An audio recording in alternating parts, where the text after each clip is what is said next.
Mercedes created a bit of a row last week when they turned up with a new floor support bracket that was only made legal a few hours prior. A few team officials have questioned a few of the details surrounding the timing of certain events, as quoted by Motorsport. I'm your host, Dillon Shelley, and first up on Formula World, did Mercedes know about technical directive beforehand? It all began when Shaila-Ann Rao, a former special advisor to Mercedes team boss Toto Wolff, took a position within the FIA. She was appointed as the FIA's interim Secretary General for Sport during the first week of June. Just 2 weeks later, the technical directive was released, and despite the long journey to Canada, Mercedes were prepared with a new part that wasn't allowed prior to the technical directive. Binotto questioned this. Toto says they did it overnight. What I can say is that Ferrari would not be capable of doing it. No doubt I'm surprised that a team is so strong in doing that overnight. I can maybe only trust what he's saying. Binotto, however, is confident that Rao's appointment by the FIA won't create a conflict of interest despite his concerns. That's a question that I've been asked as well in Baku in the press conference, and I can only repeat what I said at that time. It is a concern, no doubt.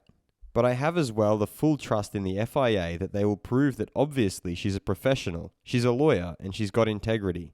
I have confidence for the future that they will prove that my concern is not a concern. When Marco was asked if he thought that Mercedes had prior knowledge of the technical directive, he replied by stating, "Otherwise you can't explain what has happened." Alpine team principal Otmar Safnauer, however, isn't concerned with Rao's appointment. "I'm not concerned. I think she's a lawyer. I think she takes an oath to be honest and trustworthy, so I think there's no issue." Fast feed.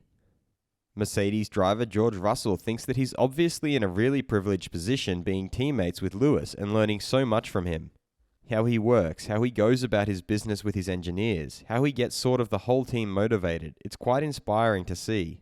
Also on the technical side, he's pretty impressive, which a lot of people probably won't recognize or appreciate.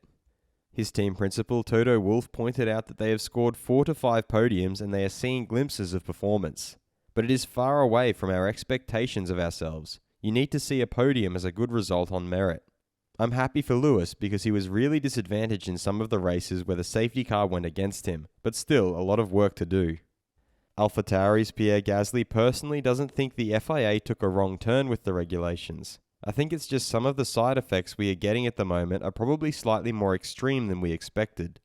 I think it's just fair to look at some options. Look at all the options available to find the fairest treatment towards all the teams.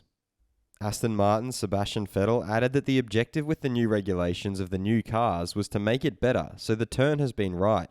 Ideally, we find a set of regulations where we're not relying on any assistance to overtake, but let's not forget where we are coming from. There's a lot of downsides for us driving the cars when it comes to comfort, health long term. Therefore, I think it's good that the FIA is trying to have a look.